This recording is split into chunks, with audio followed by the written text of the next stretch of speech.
প্রিয় দর্শক, আসসালামু আলাইকুম। আশা করি আপনারা সবাই অনেক বেশি ভালো আছেন।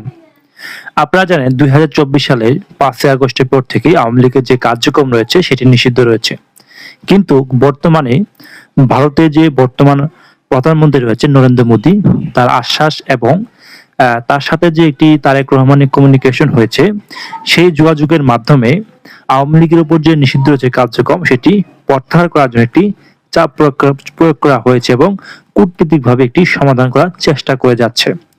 ইতিমধ্যে ভারতের অবস্থানরত শেখ হাসিনা সহ আওয়ামী লীগের যে কেন্দ্রীয় নেতা রয়েছে তারা সেখানে একটি বৈঠক করেছেন এবং তারা সেখানে মিটিং মিছিল করে সেখানে একটি সিদ্ধান্তে উপনীত হয়েছেন যে বাংলাদেশের মধ্যে যে আওয়ামী লীগের যে কার্যক্রম নিষিদ্ধ রয়েছে সেটি প্রত্যাহার করার জন্য তারেক রহমানকে দ্রুত একটি সিদ্ধান্ত নিতে হবে বলে তারা একটি চাপ প্রয়োগ করেছে। এবং ইতিমধ্যে বাংলাদেশে অবস্থানরত বিভিন্ন কূটনৈতিক এবং বাংলাদেশে যে অবস্থানরত বিভিন্ন বিশ্লেষক রয়েছে তারা মনে করেন অতি দ্রুত সময়ের মধ্যে আওয়ামী লীগের যে নিষিদ্ধ যে কার্যক্রম সেটি যদি প্রত্যাহার করা না হয় তাহলে দেশের ভিতরে উচ্ছৃঙ্খল পরিস্থিতির সৃষ্টি হবে এবং জিনিসপত্রের যে দাম রয়েছে সেটিও বৃদ্ধি পাবে, এমনটি অনেকেই মনে করেন।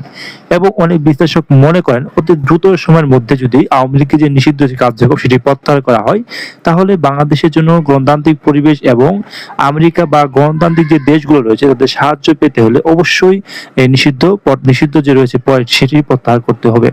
এবং একটি বিষয় আপনারা অবশ্যই অবগত রয়েছেন, কারণ আওয়ামী লীগের সময় জামাত ইসলামের কিন্তু নিবন্ধনটি স্থগিত করা হয়েছিল এবং একটি ইসলাম ভিত্তিক ক্যাডারভিত্তিক দলকে কিন্তু নিষিদ্ধ করতে পারেনি আওয়ামী লীগের মতো একটি শক্তিশালী সরকার এবং কি বিদেশি সমর্থন থাকা সত্ত্বেও।